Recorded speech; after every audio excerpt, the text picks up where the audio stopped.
रक्षाबंधन निमित्त आपण बनवूया ओल्या नारळाची मस्त छान अशी बासुंदी। तर हे बघा, हे जे आहे दूध ना ओल्या नारळाचं काढलेलं आहे मी। ओल्या नारळाचं दूध कसं काढायचं माझं channel Marathi kitchen with Manisha या चॅनलवर उपलब्ध आहे, तुम्हाला हवं असल्यास तुम्ही बघू शकता। तर हे ओल्या नारळाचं दूध जे आहे ना छान असं आटवून घ्यायचं।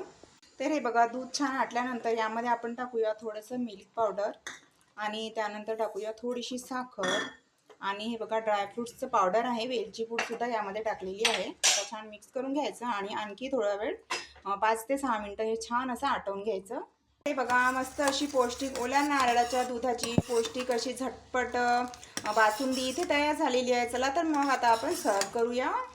बघा, ओल्या नारळाच्या दुधाची बासुंदी इथे तयार आहे। तर हॅपी रक्षाबंधन आणि सबस्क्राईब करा मराठी किचन विथ मनीषा। आणि ही रेसिपी तुम्हाला आवडली तर लाईक करा आणि तुमच्या फॅमिली फ्रेंड्स सोबत ही रेसिपी शेअर करा आणि लवकर सबस्क्राईबचं बटन दाबून द्या।